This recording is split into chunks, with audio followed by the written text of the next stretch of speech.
एक तस्वीर आ रही है और डोनाल्ड ट्रंप चेयर में अपने ऑफिस से बैठे नजर आ रहे हैं। सामने उनके एक स्क्रीन है और उसे बहुत ही ध्यान से देख रहे हैं। दरअसल यह बताया जा रहा है कि जब अमेरिकी बम वर्षक विमान फोर्डो न्यूक्लियर साइट पर जब टॉमहॉक मिसाइलें हमला करी थी नातांज पर, इस्फहान पर, उस पूरे ऑपरेशन को खुद डोनाल्ड ट्रंप बैठकर, और देखिए जेडी वेंस भी आपको नजर आ रहे हैं, ठीक डोनाल्ड ट्रंप के बगल में बैठे हुए हैं अमेरिका के वाइस प्रेसिडेंट उपराष्ट्रपति। यानी कि एक एक पल पल की जो मॉनिटरिंग है वो अमेरिकी राष्ट्रपति कर रहे थे। और कोई चांस, क्योंकि जिस तरह से बहुत बारीकी से इस पूरे मिशन को अंजाम दिया गया, कोई चांस भी अमेरिका नहीं लेना चाहता था कि इस मिशन में कोई भी गलती हो, क्योंकि बम वर्षक विमान ने जब टेक ऑफ किया था तो अमेरिका का मिशन था, मकसद था न्यूक्लियर साइट्स को तबाह करना, और वो मिशन पूरा हुआ। और इसके बाद डोनाल्ड ट्रंप ने पहला पोस्ट करके ट्रुथ पर कांग्रेचुलेट किया, बधाई दी। और ये तस्वीर आप देखिए। UEM Jaipur is a perfect target for prospective students aspiring for good jobs, good education with future-ready skills. अमेरिकी प्रेसिडेंट डोनाल्ड ट्रंप अपने ऑफिस में तमाम अधिकारियों के साथ, जेडी वेंस उनके साथ नजर आ रहे हैं। पीट हेगसेथ भी वहां पर नजर आ रहे हैं, जो कि डिफेंस सेक्रेटरी हैं अमेरिका के, वो वहां पर आपको नजर आ रहे हैं। ये सभी इस पूरे मिशन को बाकायदा मॉनिटर कर रहे थे, देख रहे थे। और सुधाकर सर, इन तस्वीरों के साथ मैं आपका कमेंट चाहूंगा। अमेरिकी राष्ट्रपति का इस तरीके से इन्वॉल्व होना और ऑफिस से पल पल की मॉनिटरिंग करना, इन तस्वीरों पर आप सर क्या कमेंट करेंगे? मिलिट्री साइंस में एक टर्म यूज होता है कॉजल वैली, जो कहते हैं प्राइमरी कॉज ऑफ वॉर। अगर आप गहराई में जाएंगे, इनका इलेक्शन कैंपेनिंग से ही ये खुद बयान देते आ रहे हैं कि दो लड़ाई जो चल रहे हैं उनको बंद करेंगे और ऐसा कोई नई कार्रवाई नहीं करेंगे जिससे नई लड़ाई होगी।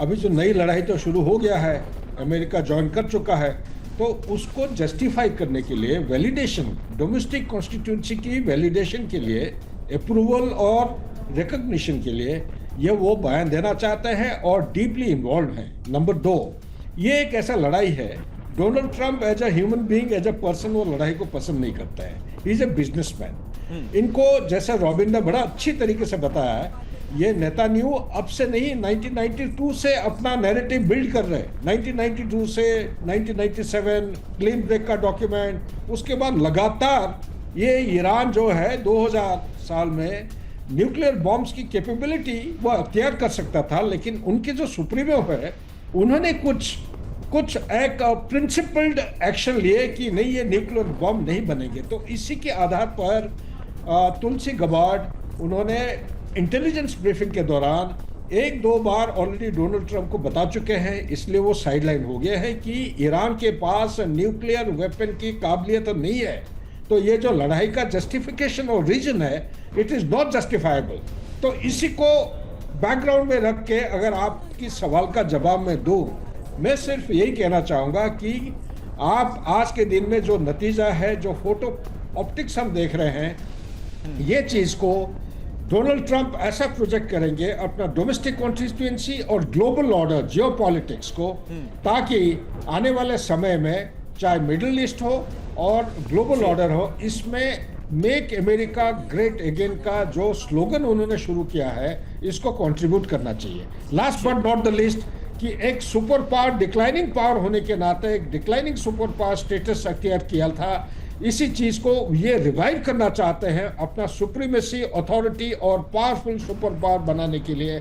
इसी को आगे कैसे वो रोड मैप डेवलप करेंगे, ये इसी के बारे में अपना जो कोर ग्रुप है इसके साथ बैठ के ये मंथन कर रहे हैं। Back to you please. जी बिल्कुल। तो मांगा जिसका लगातार बार बार जिक्र डोनाल्ड ट्रंप करते हैं, मेक अमेरिका ग्रेट अगेन, क्या उसी दिशा में ये कदम है? क्योंकि अभी हमने देखा डोनाल्ड ट्रंप लगातार बोले थे डेथ टू अमेरिका, ईरान ये बोलता था डेथ टू इजराइल, और आज उसे ईरान को बता दिया है कि अमेरिका क्या कर सकता है। रविंदर सचदेवा सर, आपकी एक स्टेटमेंट चाहूंगा, मुझे ये बताइए कि क्या जो ये असेसमेंट है अमेरिका का कि वो ईरान पर बमबार्डिंग करेगा, उसके न्यूक्लियर ठिकानों को तबाह करेगा, ये असेसमेंट, ये जो पॉइंट है वो कितना वैलिड आपको नजर आता है कि इसके बाद युद्ध समाप्त हो जाएगा, शांति आ जाएगी? चांस बहुत कम है कि शांति आ जाएगी। कैसे आएगी? वर्चुअली चांस नहीं है। कुछ ना कुछ ईरान करेगा, करता रहेगा, कर रहा है ऑलरेडी।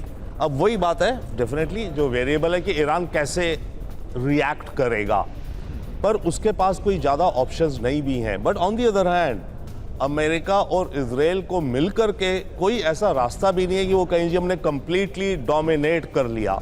देखिए ईरान को या तो है नहीं कि इजरायली और अमेरिकन फोर्सेस जाकर के पूरे ईरान इतने बड़े देश का कब्जा कर लेंगी, वो तो करेंगी नहीं, कर सकता ही नहीं।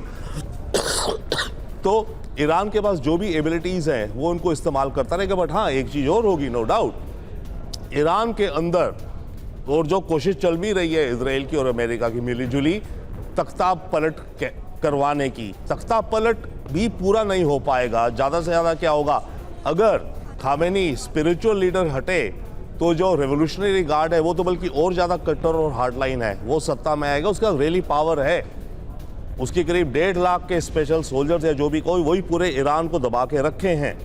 अब जो ऑपोजिशन कोई पार्टी वार्टी ऐसी है नहीं वहाँ पर। यस कुर्दिस्तान नॉर्थ में और बलूचिस्तान ईरान का साउथ में जो अपनी ऑटोनॉमी चाहता है, तो इधर यस अमेरिका और इजराइल मिलके ये करेंगे कि ये जो बलूचिस्तान है ईरान का उसमें और फैलाव किया जाए, वहाँ पे वेपन्स भिजवाए जाएं, स्पेशल एजेंट्स भिजवाए जाएं ताकि वहाँ से इंसर्जेंसी बढ़े, नॉर्थ में कुर्दिस्तान से बढ़े, देश के अंदर तेहरान में लोग सड़कों पे आए।